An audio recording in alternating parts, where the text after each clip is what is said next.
જુવાર જુવાર સંદેશ ન્યૂઝ જોઈએ અને કાં ભણાવવો જોઈએ, બેમાંથી એક કરવો જોઈએ.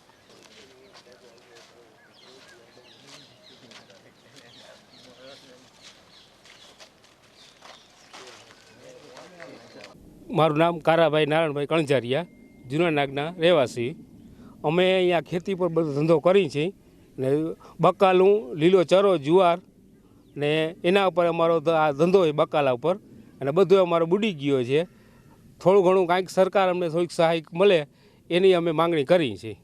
શું વાવણી કરી હતી? વાવણીમાં અમારે બકાલામાં ગલકા, દૂધી, ભીંડો, રીંગણી અને ગુવાર ને એવું બધું બકાલામાં અમારે હતું બધું.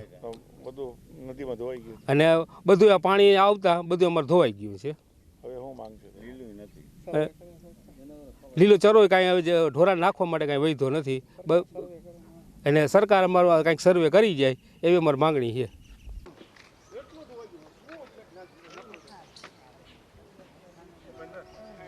હા,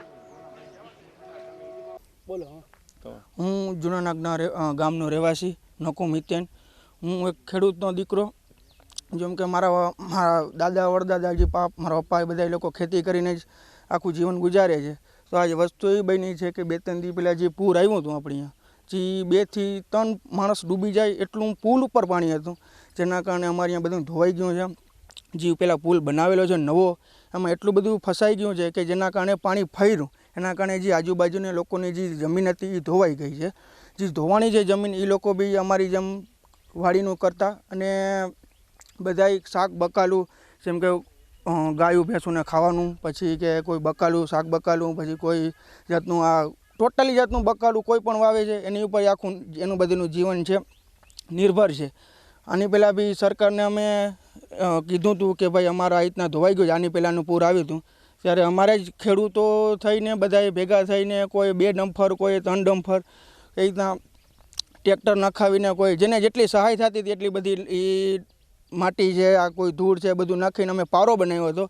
પાછું બી જ પરિસ્થિતિ થઈ છે કે જે બધું ફસાણું છે ડેમમાં, નવા ડેમમાં જે બનાવેલો છે એના કારણે પાછો પારો ધોવાનો છે. આગળ બી પાછો એ રીતે ધોવાનું છે. જેમ આગળ જશો એમ અમારાથી બી વધારે ધોવાણ થઈ રહ્યું છે. કોઈનો વીઘો, કોઈનો 1.5 વીઘો, એ રીતે બહુ બધું બગડ્યું છે.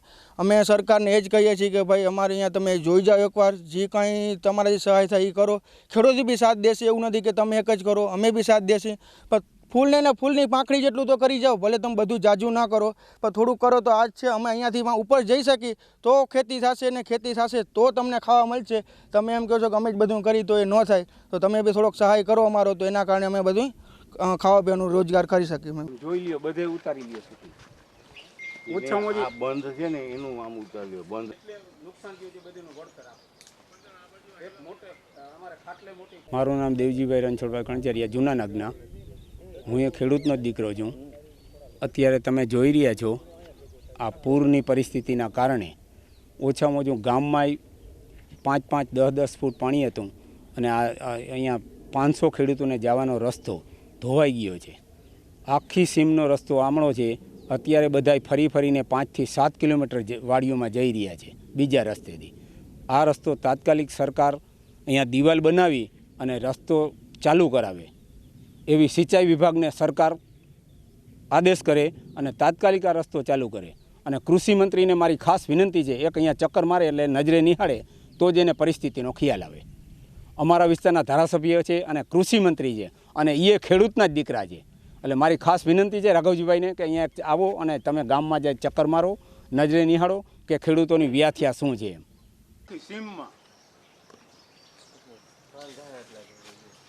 ઠાકરભાઈનું અહીંયા લગી જવા છે ચોખ્ખું છે ને ભરોંડા જેવું એનાથી એના ગુણે તમે એને ગાડી અંદર લેતા જાઓ, તમારે બૂટ ના પડે.